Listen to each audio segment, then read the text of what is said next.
알려준 그 카테고리 가운데 중국사 이야기 카테고리가 있습니다. 중국사 이야기 카테고리는 본격적으로 지지난달부터 시작을 했는데 2달 쉬는 바람에 지금 어리둥절합니다.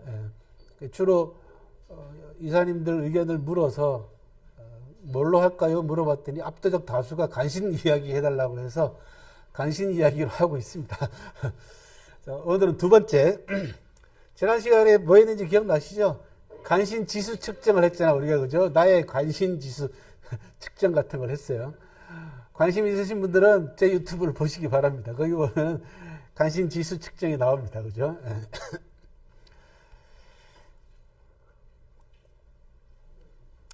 먼저 관심과 관계대에 있어서 관련해서 중국의 유명한 학자들이나 사상가들이 책을 통해 가지고 간신들 내지는 간신들과 비슷한 유형의 신하들을 경고하는 대목들이 있습니다.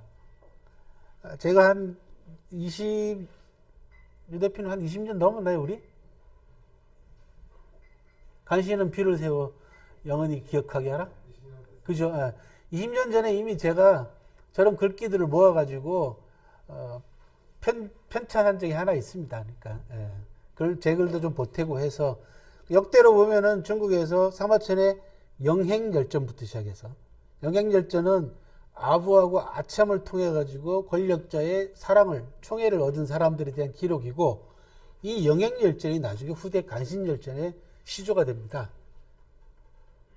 그 영행열전부터 시작해가지고 역대 수많은 사상가들이 자기 책을 통해가지고 간신들을 경계하라라고 하는 경고장을 여러 차례 날린 적이 있거든요.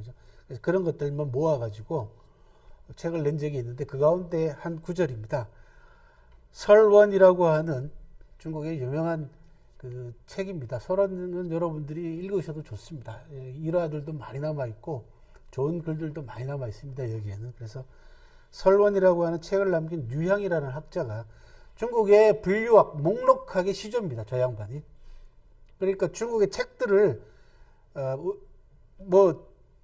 역사책, 제자백과책, 경전류 이렇게 이제 경사집자라고 합니다. 중국의 책 분류 가운데 가장 전통적인 분류 방법은 요 4가지 분류 방법입니다. 경사집자. 경은 경전이죠. 사는 역사책이죠. 집은 문집입니다. 그 다음에 자는 제자백과서. 그래서 경사집자 이렇게 4 분류로 나눈 중국의 서적 목록학 또는 분류학의 선구자가 류향이라는 사람입니다. 이 류향이 설원 신술이라고 하는 편을 통해 가지고 육정육사라고 하는 6종류의 올바른 신하들과 나쁜 신하들을 분류를 했습니다. 육정은 첫째, 일이 아직 드러나지 않고 잠복해 있는 상태에서도 존망의 조짐, 성공과 실패의 기미를 분명하게 살펴서 일이 발생하기 전에 미리 막아 임금이 초연하게 두드러진 지위에 설 수 있도록 해서 천하 사람들이 모두 충성을 다하는 대신이라고 칭찬하는 이런 신하를 불러서 성신이라고 한다. 성스러운 신하다. 둘째, 사심없이 성의를 다해 옳은 도로서 임금으로 하여금 시적절하게 일하도록 격려하고 임금에게 가장 좋은 책략을 올리며 임금의 장점을 살리고 결점은 보완해서 공적을 임금에게로 돌리고 자신의 공로를 숨기는 이런 신하를 량신이라고 한다. 셋째, 부지런하여 일찍 일어나고 늦게 자며 현명하고 유능한 사람들을 추천하고 늘 지난날의 좋은 이야기와 착한 일을 들어 임금을 격려하여 국가와 사회를 안정시키는 이런 신하를 충신이라고 한다. 넷째, 아주 작은 일이라도 신중히 살펴서 미리 성공과 실패를 내다보아 실패를 막고 물러나서는 3번 생각하여 그 틈을 메우고 혼란의 근원을 없애서 정화이복으로 만들므로써 임금이 걱정하지 않도록 하는 이런 신하를 지신, 식견이 있는 지혜로운 신하, 지신이라고 한다. 다섯째, 제도와 규칙을 지키며 공직을 담당함에 있어서는 일체 상을 사양하고 선물 받기를 거절하며 의복이 단정하고 음식은 매우 검소한 이런 신하를 고들정자 정신이라고 한다. 여섯째, 나라가 어지러워 임금이 제대로 다스리지 못할 때 임금의 뜻을 거스르더라도 그 잘못을 지적하며 희생을 두려워하지 않는 이런 신하를 직신이라고 한다. 이게 육정입니다. 반면에 육사가 있습니다. 첫째, 자리만 구하고 본 것만 기다리며 사사로운 이익만을 꾀하여 공적인 일은 개의치 않고 지혜 있는 자와 능력 있는 자는 등용하지 않으려 하며 임금이 신하의 좋은 견해를 바라는데도 자기 직책을 다하려 하지 않고 구차하게 영화만을 이리저리 쫓아다니며 주관 없이 저만 관망하는 자리만 채우는 이런 신하를 구신이라고 한다. 자리만 갖추었다 그런 얘기입니다. 둘째, 임금의 말이라면 모두 좋다 하고 임금의 행동이라면 모두 옳다 하며 임금이 무엇을 좋아하는지를 몰래 알아내어 갖다 바친다. 임금의 눈과 귀를 한순간에 쾌락에 빠지게 하고 임금의 뜻에 영합하여 결과는 아랑곳하지 않으며 주인과 함께 쾌락을 누리는 이런 신하를 유신이라고 한다. 유자는 아참한다라는 뜻입니다. 알랑거린다라는 뜻입니다. 유자는. 셋째, 속마음은 음흉하면서도 겉으로는 부지런하고 조심스러운 척 좋은 말만 하고 좋은 표정만 지어 임금의 임용 기준을 잃게 만들 상벌의 시행이 옳지 못하고 명령도 실행되지 않게 하는 이런 신하를 간신이라고 한다. 간신이 여기서 나왔습니다. 간신은 글자가 두 가지입니다. 하나는 저렇게 대단히 죄송합니다만 여자를 세 개 쓴 간자가 있고 하나만 쓴 거 있죠. 그죠? 넷째, 꾀는 죄를 감추고도 남으며 말재주는 사람을 감동시키고도 남아 말을 나오는 대로 이리저리 뒤바꾸니 안으로는 권력의 정을 이간질하고 밖으로는 조정을 어지럽히는 이런 신하를 참신이라고 한다. 참언한다 그러죠. 그죠? 누군가를 모함할 때. 다섯째, 오로지 권세만 믿고 나라의 큰 일을 이용하여 자기 집안의 권세를 높이며 당파를 지어 집안을 부유하게 만들고 임금의 명령을 빌어 자기를 빛내며 위세를 더 높이는 이런 신하를 적신이라고 한다. 도적놈 같은 놈이죠. 도적놈.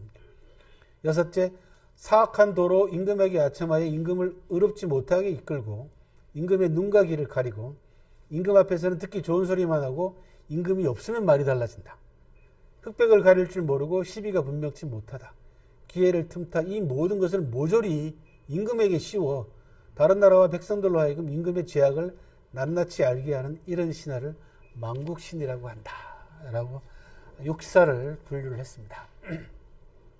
합쳐가지고 육정육사라고 합니다.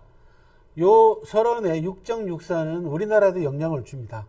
그래서 고려시대 때, 고려 성종 때 김심언이라고 하는 신하가 대신이 영광김씨의 시조입니다. 김심언은요. 제가 살고 있는 전남 영광이 김심언의 고장이죠. 김심언이 나라의 대책을 올리면서 성종에게 바로 이 유양의 육정육사를 거론을 하고 있습니다. 그래서 고려시대 때 기록에 서론에 이 책이 남아 있습니다. 그래서 바로 김심언이 성종에게 육정육사를 올렸다라고 하는 기록이 남아 있고 가운데 있는 게 영광에 남아 있는 김심언 선생의 동상입니다. 자, 간신과 충신을 유양만큼 저렇게 아주 선명하게 잘 구별한 학자도 없습니다. 대부분 다 저기에 속하죠. 그죠? 12종류나 되니까, 그죠? 요걸 바탕으로 해서 여러분들 오늘 삼귀 3명의 간신 이야기를 해보도록 하겠습니다. 새 간신으로 망친 명군의 말년이다. 참, 아이러니컬하죠. 그죠? 보시면 명군인데 간신 때문에 망쳤다. 그런 얘기입니다. 지금 이게. 누구 이야기냐? 춘추 초기 제나라의 새 간신 이야기입니다. 간신 이야기에 빠지지 않고 등장하는 단골 손님들입니다. 이 세 사람은 수조, 개방, 역아라고 하는 요 세 간신입니다. 시기는 기원전 7세기 초중반에 해당되고요. 나라는 제나라입니다. 군주는 제나라 황공이죠. 너무 잘 아시죠, 그죠? 관중과 포숙의 보좌를 받아가지고 춘추시대 때 최초의 폐주가 된 중국 역사에서 빠지지 않고 등장하는 명통치자, 명군의 반열에 오른 사람인데 안타깝게도 이 명군의 말년이 요 3명의 간신 때문에 엉망으로 말년이 망치게 되는 그런 결과를 초래했거든요. 같은 시대 인물로는 관중, 포숙, 습붕, 장위희 이 여자입니다. 그죠? 이런 인물들이 있다. 한번 보겠습니다.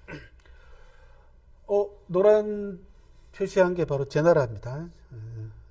우리가 지난번에 제자백과 탐방할 때 제나라 수도인 임치를 다녀왔죠. 그죠? 자, 먼저 이 세 사람의 신상연설을 보도록 하겠습니다. 수조라는 사람은 제나라 사람이고 어려서 스스로 거세해서 입궁해서 황공을 모신 환관입니다. 두 번째, 개방은 제나라 사람이 아니고 위나라 사람입니다. 황공이 위나라를 공격했을 때 황공의 힘을 보고는 내가 위나라에 있는 것보다 제나라 가서 황공 꼬북 노릇하는 게 낫겠다 싶어가지고 황공을 쫓아옵니다. 위나라 의공의 장남으로서 임금자리도 마다하고 황공에게 망명 요청해가지고 대부가 돼서 황공 옆에서 간신배 노릇을 한 인물이 개방이고요. 여가는 궁중에서 시어 뭐 이런저런 잡일을 하던 사람인데 특히 요리를 잘했어요. 요리사입니다. 그래서 중국 요리 역사에서 빠지지 않는 인물입니다. 이 인물이 활쏘기도 잘하고 요리에도 능했다고 합니다. 자, 그 가운데 먼저 수조의 행적을 보도록 하겠습니다. 어려서 입궁해서 4시가 됐다고 말씀을 드렸죠. 그죠? 황공을 가까이에서 모시면서 일거수일투족을 일일이 관찰합니다. 이 간신의 가장 큰 특징 가운데 하나가 뭡니까? 눈치가 빠르다.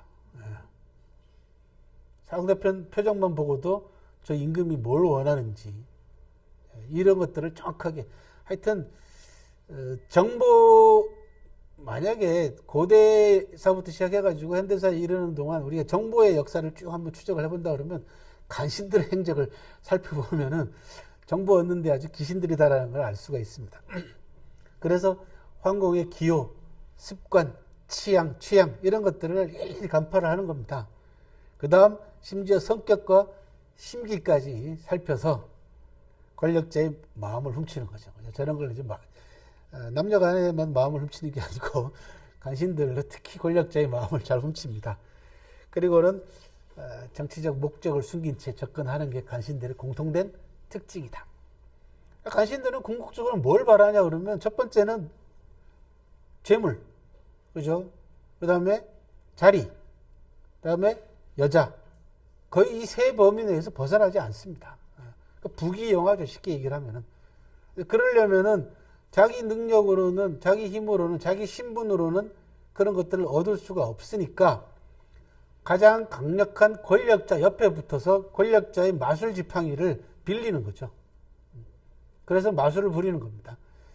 그러려면 권력자를 정확하게 파악을 해야 됩니다. 이게 간신들의 첫 번째 장기이자 특징 가운데 하나다. 권력자의 심기 파악.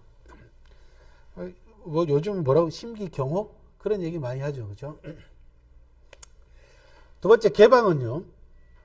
제나라 황공이 아까 말씀드린 대로 위나라를 공격하자 위나라 의공이 장자인 맏아들인 개방에게 네가 가서 평화 교섭을 좀 해라 라고 맡깁니다. 그랬더니 개방이 황공을 보고는 황공의 위세가 당당하거든요. 그래서 납작 엎드려서 사죄를 하고 난 다음에 후한 예물을 바칩니다. 그랬더니 황공이 그래 알았다 하고 위나라를 살려주죠. 그렇게 화해를 받아들입니다.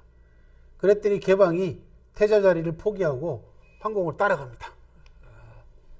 그리고는 대부에 임명돼 가지고 황공을 곁에서 모시면서 황공의 위세를 빌려서 부귀영화를 누리는데 이 인간의 특징은 뭐냐 그러면 누이를 자기 누이를 장위하고 소위희를 황공에게 바침으로써 환심을 샀습니다. 그리고 수조와 함께 결탁해서 총애를 얻었습니다. 엽기적인 걸로 얘기하자면은 여가가 단연코 엽기적입니다. 자신의 장기를 잘 살렸던 그런 간신인데 황공이 개방이 바친 장위희가 병이 나자 음식을 제대로 못 먹습니다. 그랬더니 온갖 만난 요리를 가지고 장위의 환심을 삽니다. 자, 간신들이 권력자의 마음을 훔치는 권력자의 총애를 받는 또 하나의 비결 가운데 하나는 권력자가 좋아하는 여자를 공략해라. 그죠? 예. 간신은 아닙니다만은 이 방면에서 최고의 고수는 누구냐 그러면 여불입니다. 여불이가 저 나라의 인질로 와 있던 자초, 나중에 이제 장량한 왕이 되죠. 그죠? 이 자초를 태자로 만들기 위해서 화양 부인이라고 하는 부인을 공략합니다. 그 안국군이라고 하는 실제 권력자를 에게 접근하는 게 아니고 안국군이 가장 사랑하는 총애하는 화양 부인, 근데 아들이 없는 화양 부인에게 접근을 하는데 여부리는 그거보다 한 수 더 떠요. 화양 부인을 직접 공략하지 않습니다. 그럼 누구를 공략하냐? 화양 부인 언니를 공략합니다. 왜? 화양 부인이 총애를 받고 있으니까 식구들이 전부 다 권세를 누리고 있잖아요. 이 화양 부인 때문에. 그러니까 권세를 누리고 있는 식구를 찾아가가지고 야, 니네 여동생이 화양 부인이 자식이 없어. 그러니까 유명한 말을 하죠. 미모가 시들면 사랑도 시드는 법이다.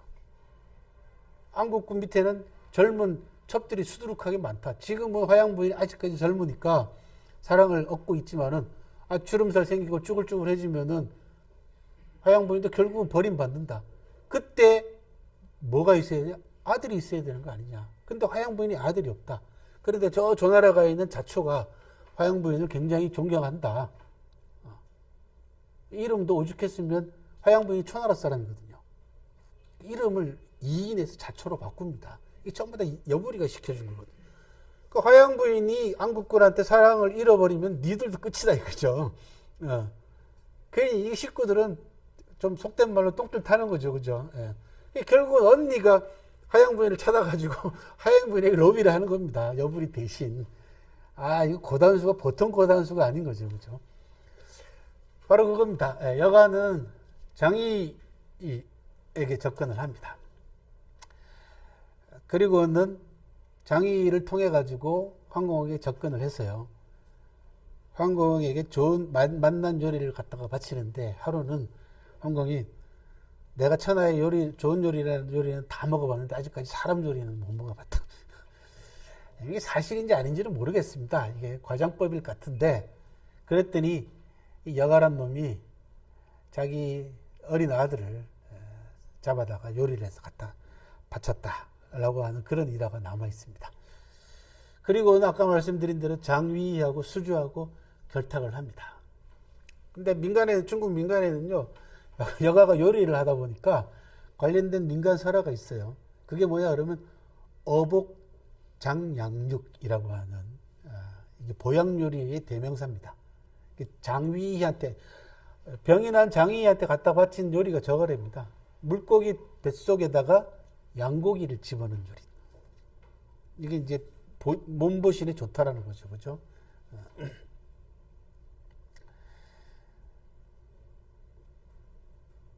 결국은 이 세 사람의 간신들은 관중이 살아있고 포숙이 살아있을 때에는 위력을 떨치지 못했습니다. 특히 관중 같은 경우는 죽기 전에 황공에게 이 세 사람을 멀리하라고 경고까지 했어요. 늙어가는 황공이 세 사람을 변명합니다. 아니 거세까지 해가면서 나를 모신 놈, 그 다음에 자기 자식까지 잡아가지고 바친 놈, 그 다음에 자기 나라까지 버려가면서 나한테 전부 다 나한테 충성하는 놈 아니냐. 그랬더니 황공이 뭐라고 얘기했냐 그러면 사람은 다 누구나 자기 몸을 아끼기 마련인데 자기 몸을 해쳐가면서까지 임금을 모신다는 얘기는 딴 생각이 있는 겁니다.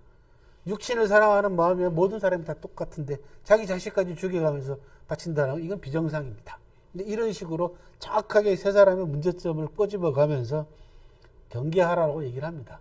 근데 관중이 죽고 난 다음, 포숙이 죽고 난 다음에 결국은 늙은 황공이 이 세 사람을 다시 불러들입니다.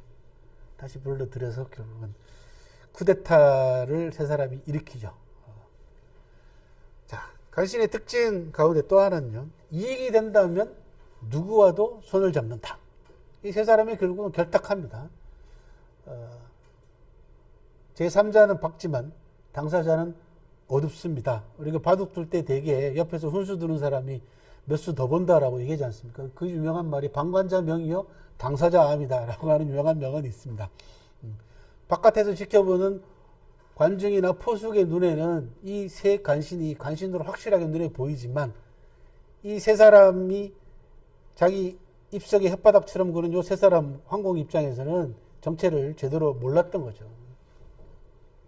그리고 나이가 들어가면서 통치자의 판단력이 흐려집니다. 그래서 느슨해지는 권력자의 이성과 판단력, 이런 부분들은 간신을 아주 절묘하게 파고듭니다. 제가 어느 책에서도 그런 말 했습니다만, 인간이 이성에 굴복하기란 대단히 힘듭니다.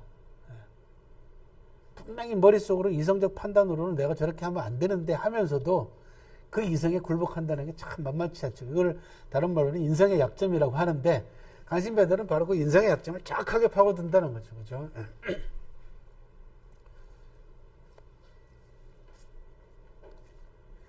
이 간신배들은 툭 하면은 황공하고 관중의 관계도 이간질하고 도발했습니다. 특히 관중이나 포숙 같은 사람이 살아있을 때는 그러니까 상대가 있을 때, 그것도 공동의 관심사가 되는 상대가 있을 때는 관심배들끼리 정확하게 결탁합니다. 다. 어떻게 이간질하냐 그러면 이렇게 얘기를 합니다. 제 나라에는 군주가 없다. 모든 것이 관중으로 시작해서 관중으로 끝난다. 그러면서 환공의 심기를 건드리는 거죠. 당신은 임금이 아니다, 헛수합이다, 그런 이야기죠. 근데 뭐 잘 아시다시피 관중에 대한 황공의 신뢰도가 워낙 높았기 때문에 관중이 죽을 때까지 그 신뢰도가 흔들리지는 않았습니다만은, 결과적으로 관중이 죽고 난 다음에 문제입니다. 대돌보가 무너지고 난 다음에 시간이 흐를수록 황공은 흔들릴 수밖에 없었다. 괴물 유화를 본 일화, 이건 무슨 얘기냐 그러면 이건 좀 길기 때문에 좀 생략을 하도록 하고요. 꿈속에서 황공이 괴물을 보고 난 다음에 관중에게 그 이야기를 물었을 때 이야기가 전해지는데, 오늘 길어서 넘어가도록 하겠습니다.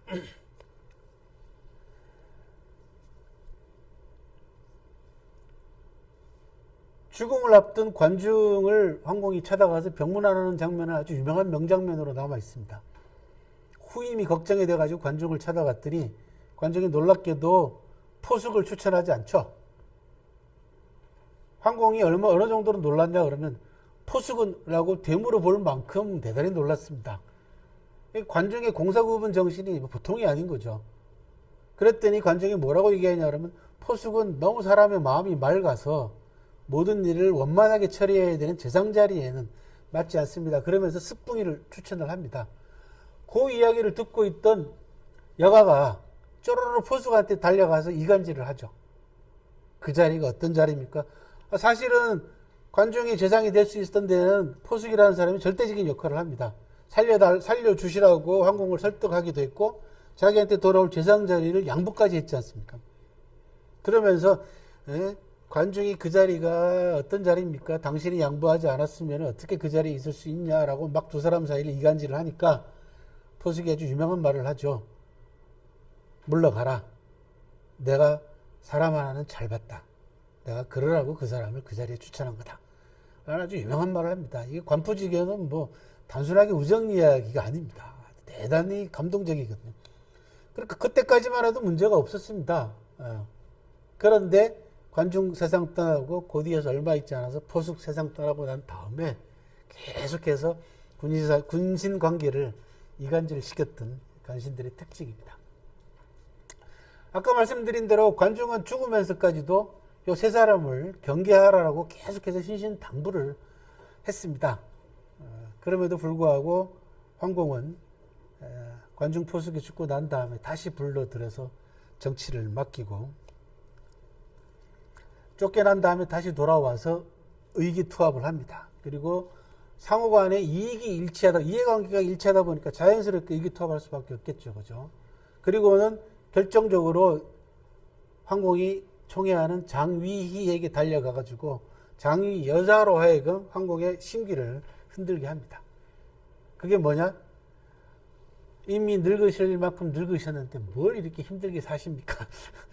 라고 해서, 원래 황공은요, 처음부터 기질이 그랬습니다. 황공이 처음에 관중을 재상으로 발탁할 때 남긴 유명한 대화가 남아 있습니다. 아까 말씀드린 설원이라고 하는 책에 보면은, 내가 천하의 폐주가 되고 싶은데 가능하냐? 라고 관중에게 물어봅니다. 그랬더니 no problem, 문제 없습니다. 근데 나한테 약점이 있다. 뭡니까? 내가 술 좋아한다. 괜찮습니다. 또 있다. 뭡니까? 여자 좋아한다. 사냥 좋아한다. 다 원래 이거 좋아했던 사람입니다. 그런데 그것을 40년 동안 관중이 재상 자리에 있으면서 모든 걸 관중한테 위임했거든요. 그러니까 황공은 사실은 하고 싶은 거 다 하고 살았어요. 놀러 가고 싶을 땐 놀러 가고, 쳐먹고 싶으면 쳐먹고, 자식들이 굉장히 많았거든요. 나중에 이 자식들이 다 배가 달라. 엄마가 다 다릅니다. 이 자식들이 결국은 황공이 죽고 난 다음에 정변이 일어나면서 서로서로 죽이고 서로서로 죽이고 해서 수십 년간을 제 나라가 쿠데타의 여파에 시달리게 됩니다. 사실은. 이게 전부 다 이런 연유가 있습니다. 그 장위가 가가지고 늙은 황공한테 아이고 이제 웬만하면 이만큼 하셨으면 됐지 뭘 그렇게 힘들게 사십니까? 그렇게 해서 결국은 세 사람을 불러들이게 되는 그런 계기가 됐습니다. 관중과 포숙은 제 나라의 제방이었죠. 그죠? 제방이 터져버리니까 사정없이 밀려듭니다. 황공의 10명이 넘는 아들 가운데 첩의 소생이 6명이 있었고요. 장위가 낳은 소생은 장자 무계가 있었습니다. 이 무계가 수주하고 여가하고 결탁을 합니다. 그래서 황공이 무계를 후계자로 점지를 했는데요. 관중이 반대합니다. 살아있을 때. 그래서 공자 소를 태자로 책봉을 했어요. 자연스럽게 정변의 씨앗을 심어놓은 셈이죠. 그죠? 예. 그렇게 해서 관중이 혹시나 해가지고 관중이라는 정치가가 보통 사람이 아닙니다. 공자 소를 송나라 양공을 후견인으로 삼아가지고 송나라로 보내버립니다. 그래서 나중에 송나라 양공이 정변 와중에 군대를 끌고 제 나라에 들어와서 쿠데타를 진압을 하고 소를 임금자리로 앉히게 됩니다. 하지만 그 사이에 이미 화가는 다 뿌리를 내렸고요. 황공이 중병이 들자 황공의 명령을 위조해가지고 황공을 고립시키고 별궁으로 가둬버립니다. 수주하고 여가가 대신들을 궁에 못 들어오게 막아버립니다. 그리고는 모든 권력을 좌지우지하고 무계를 제외한 나머지 아들조차도 궁에 못 들어오게 합니다. 완전 고립된 황공은 굶어 죽습니다. 한때 천하를 호령했던 이 영웅의 최초의 폐주가 마지막은 굶어 죽습니다. 안아라고 하는 시종 하나만 홀로 곁을 지키다가 시신을 염한 다음에 따라 죽습니다. 그런데 죽고 난 다음에도 황공의 죽음이 비밀에 붙여집니다. 그래가지고 신하들을 살해합니다. 이 간신들이. 며칠 동안 비밀에 붙여졌냐면 64일 동안 황공의 죽음이 알려지지 않습니다. 황공의 시신에서 구더기가 나와가지고 그 구더기가 황공이 갇혀있는 유폐되어 있는 별궁을 넘어서 다른 궁으로 구더기가 나오면서 아 저기 뭔 일이 있구나 라는 게 밝혀져 가지고 결국은 60여일 만에 시신을 찾아서 장례를 치렀다라는 그런 67일 만이네요. 그죠? 64일이 아니라. 이들이 태자소를 살해하고 무계를 옹립하려고 합니다. 장위희하고 태자소가 아까 말씀드린 대로 송나라로 피신을 했고요. 군신들이 반격을 가해가지고 무력으로 충돌을 합니다. 배다른 공자들과 일당들이 난립을 했고 결국은 이 난리통에 사민들이 모두 다 분열을 합니다. 갈라지죠. 간신들의 또 하나 특징 가운데 하나는 뭡니까? 아니다 싶으면은 찢어집니다. 그죠? 개방이 공자 반을 지지하고 나섬으로써 분열이 되고요. 방치된 황공의 시신 고하고 구구중이 나서가지고 전부 다 제 나라의 명문가 집안 사람들입니다. 타협해서 상을 치릅니다. 67일 만에 상을 치렀습니다. 무계가 일단 즉위합니다. 하지만 태자소가 송나라로 도망간 상황이기 때문에 송나라 양공이 개입을 해서 태자소가 귀국하고 원로인 고호하고 국의중이 결탁해가지고 수주하고 무계를 유인해가지고 죽이고 여가는 노나라로 망명을 함으로써 태자소가 즉위합니다. 이 사람이 제 나라 효공입니다. 간신은요 군주가 통치자가 어리석고 못날 때만 나타나는 현상이 아닙니다. 늘상 제가 책에서도 강조했고 강의를 통해서도 강조했습니다. 아주 영명한 통치자 밑에서도 간신은 늘 있습니다. 다만 이 영명한 통치자가 리더가 간신이 더 이상 크지 못하게 컨트롤할 수 있는 능력을 갖고 있었기 때문에 가능하죠. 예를 들면 이런 겁니다. 당나라 태종이 어떤 한 사람을, 한 인재를 기용하고 싶은데 그 인재에 대한 정확한 정보가 없었어요. 그랬더니 옆에 있던 신하 하나가 엉뚱한 문제를 내가지고, 그러니까 정상적인 아닌 방법으로, 비정상적인 방법으로 이 사람을 테스트 해보면 어떻겠습니까? 라고 제안을 하니까 당태종이 뭐라고 얘기했냐면, 근원이 흐리고서야 어찌 물줄기가 맑기를 바라겠느냐 라는 유명한 말로 그냥 내쳐버립니다. 그러니까 리더는 물의 근원이라는 얘기입니다. 이 윗물이 맑아야지 아랫물도 맑은 법인데, 임금이 엉뚱한 방법으로, 옳지 못한 방법으로 신하를 테스트하고 난 다음에 신하들 보고 올바르라고 어떻게 얘기할 수 있겠냐라면서 혼을 냈다라고 하는 유명한 일화가 남아 있습니다. 그러니까 리더가 이성에 굴복할 줄 알아서 정상적인 사고방식으로 충간을 가릴 줄 알면은 간신을 뭐 제거해버리거나 또는 더 이상 자라지 못하게는 하지만은 권력이 있는 곳에는 언제든지 간신은 존재한다라는 거죠. 지금 보셨던 요 세 명의 간신은 일대 영웅이었던, 최초의 폐주였던, 관푸지교를 만들어냈던 황공이라고 하는 아주 걸출한 리더가 말년에 간신들에게 어떻게 당하는가라고 하는 그런 모습을 아주 생생하게 잘 보여줍니다. 자, 중국사 이야기 간신 3귀, 훗날 중국 역사에서 이 세 사람을 3귀라고 부릅니다. 3명의 귀하신 몸들이다. 그렇게 권력을 휘둘렀던 3귀 이야기였습니다.